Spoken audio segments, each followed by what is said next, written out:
exercise physiologist, and I've been in this field for my entire life, and I won't be just standing up here because I can't stand in one spot, so I'll be moving all around here. But one of the things that a lot of my clients, because I'm a personal trainer, ask me about is belly fat. And interestingly enough, just in case you hadn't noticed, as we get older, we tend to carry it more in the middle.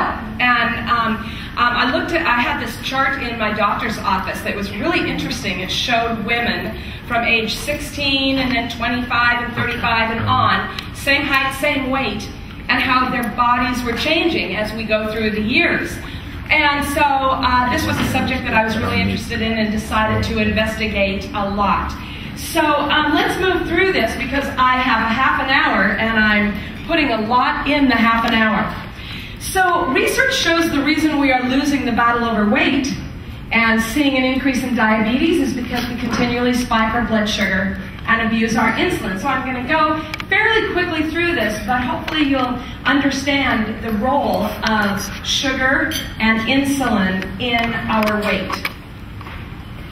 First of all, familiar with the glycemic index, you can just type it in to Google and you'll find a lot of different glycemic indexes. But this is actually a rating scale on foods. And it tells you the higher on the glycemic index, the more sugar is in the food. And we think about sugar as being white sugar. And it just basically is simple carbohydrates. So like white bread, white rice, white potatoes, unfortunately. Those all spike the blood sugar. And the first one on here, which really upset me, but is beer. So I don't drink beer anymore, but I do drink. So wine, but yeah. And baked potatoes are like the third one on here. So you can just, it's really interesting to see what foods contain a lot of sugar. Now, this is an interesting chart because the higher the food is on the glycemic index, the quicker that food rises your blood sugar levels. So if you look at the chart on the left, and this is what so many people do, they get up in the morning and they immediately have a simple carbohydrate for breakfast. And your blood sugar then spikes up on that peak. And then by about 10 o'clock, because simple carbohydrates are absorbed so quickly in the body, you go into this low. And when you go into the low, the dip, guess what your body wants? More sugar. And then you eat sugar and it goes up and you're playing this yo-yo game throughout the entire day. And this is why a lot of people will say, God, I'm so, ravenously hungry and I've got to eat carbohydrates. And I'm going to tell you how we can, curb that a little bit. The one on the right shows you if you get up and have a normal breakfast, a protein-based food breakfast, your blood sugar won't rise and you will not be as hungry as fast. And by about 12 o'clock, then you'll want to have something to eat. But if you then eat another, balanced meal, then it'll take you through to dinner time.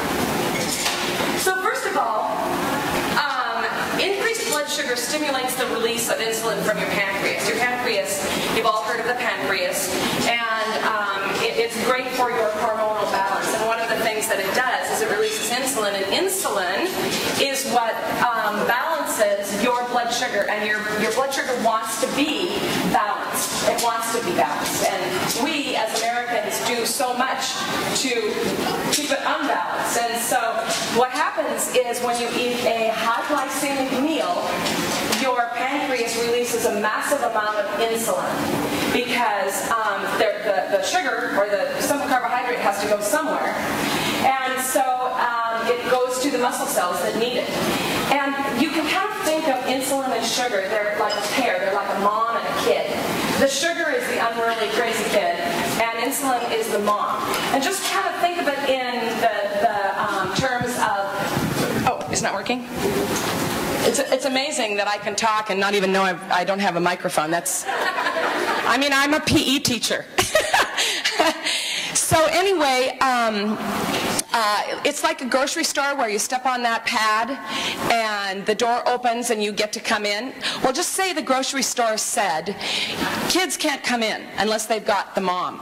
And so the kid by the hand, and then the pad will step on the pad and the doors will open, and then she and the kid, Sugar, can get into the grocery store, and the grocery store is like a muscle cell. So that's what's happening all the time when you're moving your muscles, is that the insulin hangs on to the sugar, and together they go into the muscle cell, which is the grocery store. Well, this is good, but your muscle only needs so much glucose to work. So insulin, again, I'm going to read through this fairly quickly because I just kind of explained it, but insulin's job is to take sugar into the cell to be used as energy. If there's too much sugar and the cells don't need it, insulin will store this as fat, because what else is it going to do? Some of it goes to the liver and is stored for later use. Insulin stimulates the production of fat from sugar, while at the same time inhibiting the release of fats from our body cell. So insulin is our storage hormone. So, you do not want to stimulate the release of insulin in huge quantities, but when you eat high glycemic foods, you do. We all do. And so what we really need to work on is balancing what we're eating during the day so we don't do this to our body. So hypoglycemia is too much insulin, has now made your blood sugar drop on that chart that I showed you where it's the dip. So now you're in low blood sugar. And so you develop a shaky weakness, mental confusion, because your brain works on glucose. And your brain gets confused and a little maybe fuzzy. If you've ever felt that way, you know, you might be have low blood sugar. So the body has a protective mechanism to keep this from happening. Low blood sugar stimulates the release of several different hormones whose job it is to drive that blood sugar back up and get you in a normal range. It's called homeostasis. And our bodies always want to be in homeostasis. We want to be balanced. So these hormones are cortisol, and I don't know if you've heard much about cortisol, but you know, stress releases cortisol also, and there's a thing called adrenal fatigue that I'm not going to talk about today, but a lot of us women who have busy lives, work, children, husbands, houses, are in states of adrenal fatigue. Cortisol is a hormone released by the adrenal glands in response to stress, and it helps increase blood sugar. Adrenaline is a hormone and a neurotransmitter that inhibits the insulin secretion and stimulates glycolysis in muscle. It also increases blood glucose and fatty acids for energy production. Growth hormone is also released into the system when your blood sugar drops way low, and it stimulates growth. And then glucagon, it's a hormone secreted by the pancreas that helps rise that blood sugar up again. Well, the interesting thing about these four hormones is that they make you ravenously hungry. Just like I said earlier, as far as that yo-yo, you spike it and then it drops way low. Those four hormones are released, and what do you want to do? You want to eat everything in sight. We've all been there. And it becomes a vicious cycle. Interestingly enough, research has shown that people that start on this cycle in the morning tend to eat 80% more each day. It's amazing. If you get up and have a very balanced meal with a lot of protein in it, you'll find that you will stay full longer, and you won't feel hungry until you're supposed to, until about noon. So hyperinsulinemia is, after spiking the blood sugar and releasing insulin for years, the body becomes less sensitive to its own insulin. You've basically overworked yourself. And it compensates by producing more and more insulin, which increases the insulin in the bloodstream. And remember what I said about insulin? It's the fat hormone, fat storage hormone. And so elevated insulin is known to cause increased blood sugar, triglycerides, LDL cholesterol, with an increased risk of heart disease and diabetes. And we know right now that diabetes is epidemic in our country. And it's going to get worse and worse and worse until people start eating healthier and exercising more. This also causes us to gain weight around the middle, and you can see those two bodies there. The first one, of course, is, we know it as the apple, and the second one is the pear. High sugar and insulin resistance creates the apple. And that is the more dangerous body type to have. So now you are in what is called glycemic stress. And increased blood sugar from the high glycemic meal creates an excessive number of free radicals that lead to inflammation in our arteries. So this is why diabetes starts to happen,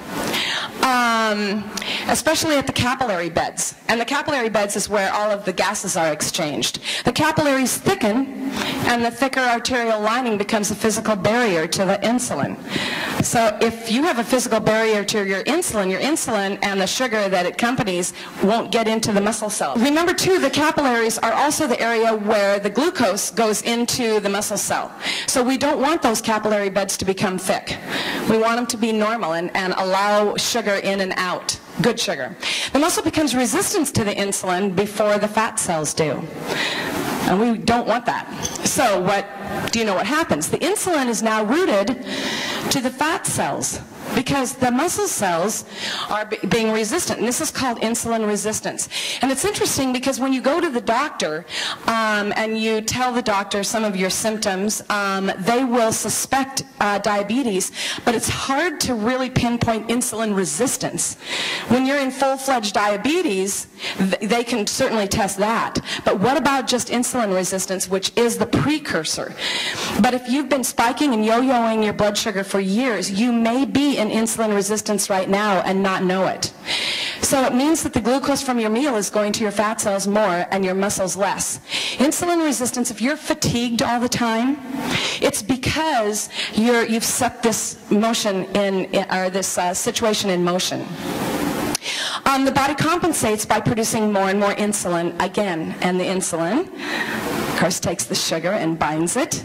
So here's sort of a chart that shows what's happening with insulin resistance. It means that you are not sensitive, or you are not as sensitive to your own insulin as you once were, and it creates insulin resistance.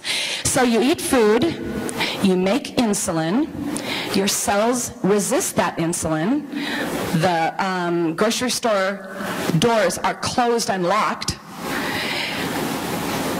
the sugar is stored as fat, and now you feel hungry and tired all the time.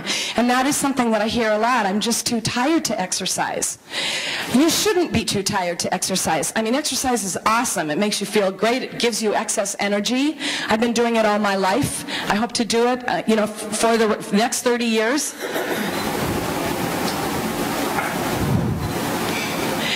So what do? First of all, we have to change what we're eating. And the breakfast this morning was great because there's a little bit of protein in it, a little bit of carbohydrate in it. Fruit, here again, a lot of people go, oh, I can't eat fruit because it's a simple carbohydrate. It has fructose in it, and fructose actually is a slower absorbing food. So fruit's good. So you need to learn to eat a healthy diet that does not spike your blood sugar, like vegetables, fruits, fish, poultry, and whole grains. You need to engage in an exercise program that includes strength training, cardiovascular fitness, and stretching. This afternoon I'm doing a presentation on resistance training and the mighty mitochondria. How many of you guys know what a mitochondria is? High school biology, right? Or something beyond that. Because when you are fit and your muscles are fit, they will help turn the insulin resistance around. They will help your muscle now start wanting that glucose-insulin combination.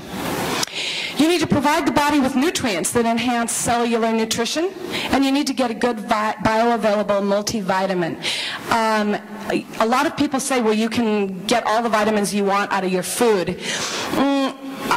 Maybe, if you eat all organic, if you don't snack all the time, if you only eat good foods and you know where they came from, yes. But how many of us do that? You need to eat foods that are high in antioxidants and/or take antioxidant supplements. This is really important because just walking around, we're getting, bombarded by free radicals that we don't want. So keep in mind, when you correct the underlying problems of insulin resistance, you'll begin to release fat because the glucose route will go to your muscles again instead of your fat cells. So we want to get your body back in its normal rhythm, in homeostasis. And it can happen if we're eating right. When you eat a low glycemic diet, the blood sugar rises gradually and does not produce that excess release and the yo-yo effect. You will start releasing more glucagon, your fat-releasing hormone. And we all, too bad we can't shoot ourselves with glucagon. Release all the fat. It decreases blood pressure and increases HDLs and allows you to release fat. You'll start to heal and become more sensitive to your own insulin again. By not spiking your blood sugar, you will not be releasing growth hormone, cortisol, adrenaline, and that uncontrollable hunger. This stabilizes your food cravings and carbohydrate addiction. And if you are hungry, eat a low glycemic snack or meal with protein. I tell my clients that it's really important to add a protein at every meal because there's a amino acid in protein called phenylalanine, and the phenylalanine is actually helps stabilize blood sugar. There's a lot of different things that we can take, that does help stabilize blood sugar. Another thing about sugar is that sugar is a very acidic food and increases internal acidosis. And internal acidosis is something that creates inflammation and kind of starts the ball rolling on a lot of our diseases. Internal acidosis creates an imbalance in your system. It creates inflammation. And inflammation is the root cause of many diseases that Americans are suffering from. And so we really need to keep our pH level balanced. And I've got information back at my booth if you're interested in this. And here's a food acidity chart just to help you. And you'll see that everything on the right side are alkaline foods, which you should eat more of. And notice, so interesting, these are also the foods that are low glycemic foods. Raw broccoli, spinach, celery, zucchini, apples, radishes. So all the foods that really you should eat to stabilize the blood sugar also stabilizes your pH. So a great guide to this information is in my book, Choosing Your Healthy Path. And I wrote it because so many people were asking me about all of these subjects and how do we get healthy and what foods should we eat. When I work with clients, I frequently ask them to write me about 3 or 4 pages and be totally honest. What are you eating? When are you eating it? And in what combinations are you eating it? Because I can look at that, and because I got this one gal who was probably on about a 1,400 to 1,500 calorie a day diet. And she wasn't losing weight. And I'm a personal trainer, so she's working out all the time. I know what she's doing. And I said, you gotta bring me your day-to-day diet log. And it turned out that she was having an all-carbohydrate breakfast. I mean, there was nothing else in there but carbohydrates. And then she was starving, of course. And just throughout the day, you could see that what she was eating was setting herself up for failure. And again, just a rule of thumb for everybody. When you have a meal, make sure that the 3 macronutrients are in it. So you've got to have a protein, you've got to have a carbohydrate, and you've got to have a fat. And, we're just like, oh my God, not fats. But there are good fats and bad fats. Omega-3 fatty acids, fish oil, flax oil. I have a great smoothie recipe. I call it the Good Start Smoothie. And I've got a whole bunch of copies back on my table, and you guys can all have one. The Good Start Smoothie includes flax oil, whey protein, blueberries, because blueberries are an awesome food. They're an antioxidant, and they taste really good and all that. And psyllium husk, because one of the things I did not mention here is that fiber is another thing that is so important because it gets rid of the toxins in your system. And when your system is toxic, again, it sets you up for an imbalanced pH. We've got to get rid of our toxins. So the Good Start Smoothie is a way to start your day. And I usually just have a Good Start Smoothie every morning, and that's it. I don't need to eat. And I'm exercising. I do a step class in the morning, sometimes 2. And I'm not hungry until noon to 1 o'clock. And so it takes you all the way through.